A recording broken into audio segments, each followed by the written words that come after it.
Assalamualaikum warahmatullahi wabarakatuh. Berjumpa lagi dengan Bu Niluh Channel.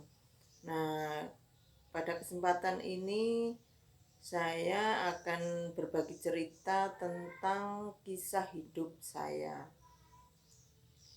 Saya dilahirkan di sebuah desa kecil, tepatnya di Desa Dukuh Trembes, Desa Nglinduk, Kecamatan Gabus, Kabupaten Grobogan.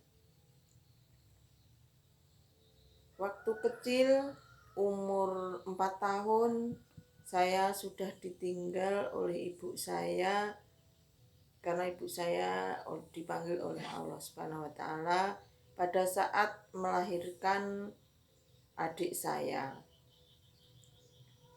Pada saat itu betapa terpukulnya kakak-kakak kami dan keluarga besar kami.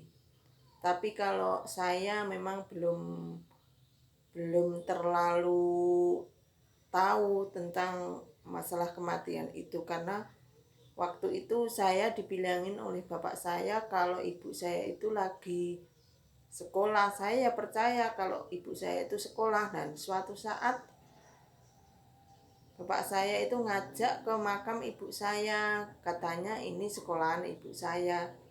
Nah, karena pada waktu itu ya anak beda dengan anak sekarang, mungkin kan tingkat kecerdasannya. Jadi saya percaya kalau ibu saya itu sekolah. Nah, kemudian adik saya yang dilahirkan ibu itu diasuh oleh nenek saya. Nah, pada waktu itu adik saya itu setiap malam nangis terus. Jadi pokoknya sedih kami itu, setiap malam tuh nangis. Nah, kemudian pada saat umur 2 tahun adik saya itu meninggal. Nah, setelah ditinggal oleh adik saya, nenek saya nggak kerasan hidup di rumah itu, kemudian rumahnya dipindah dari Dukuh Trembes itu ke Dukuh Kandangan. Rumahnya dipindah, kami juga ikut nenek. Nah, pada saat itu bapak saya sudah beristri lagi ya, beristri orang Randu Blatung. Saya juga sempat ikut bapak saya sebentar ke ibu tiri saya. Nah, kemudian setelah ditinggal adik saya ikut nenek lagi.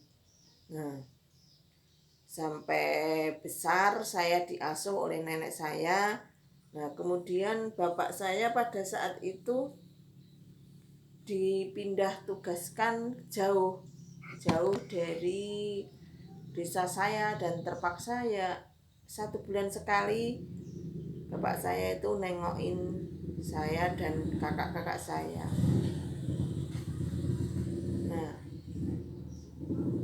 kemudian saya lulus SD, terus sekolah SMP.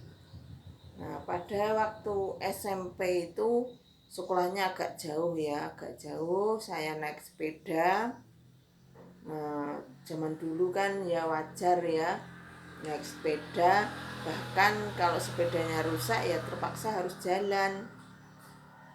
Uang saku jarang dikasih ya, dikasihnya kalau pas waktu olahraga saja.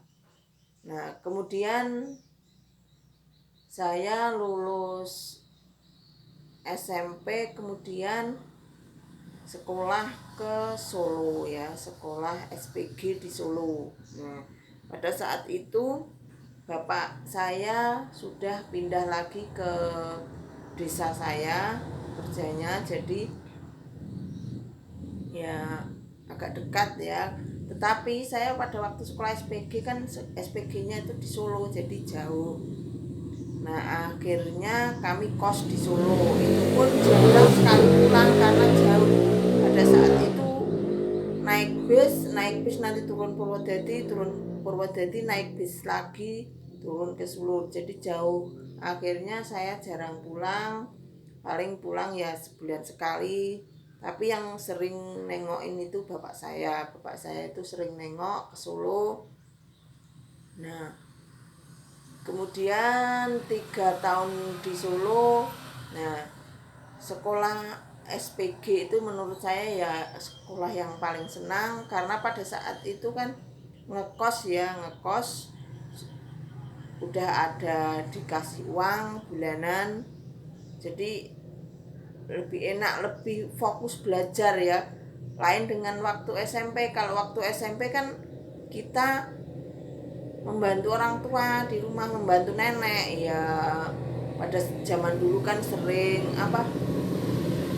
nasinya tuh nasi jagung, jadi kalau siang itu ngecrek namanya ya itu, kemudian direndam ada 2 malam. Nanti kadang pagi itu sebelum sekolah ya numbuk itu, karena pada waktu itu kan belum ada selepan tepung ya. Nah, kemudian pulang sekolah itu ya kan nenek saya itu punya sapi, jadi pulang sekolah itu menggembala sapi, kemudian sebelumnya itu nyari rumput dulu, nanti baru menggembala sapi. Nah, itu setiap hari seperti itu.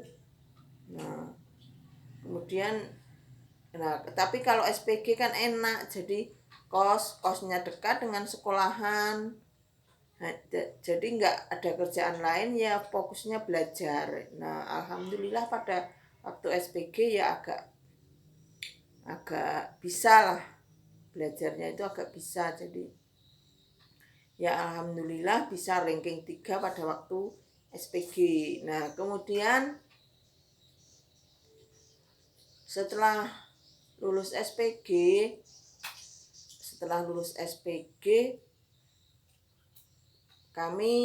saya ya lulus SPG Juli, Desember nikah. Jadi nggak pengalaman ya, temannya pada ke Jakarta kemana-mana merantau, saya tidak. Karena begitu lulus SPG langsung menghonor di SD saya dulu, di SD di desa saya, menghonor di situ. Nah, kemudian menikah pada bulan Desember itu. Nah, kemudian pada Desember tahun 89 ya. Kemudian tahun 91 saya punya anak laki-laki ya. Nah, waktu itu punya sawah, jadi ya kalau sore ya ke sawah ya.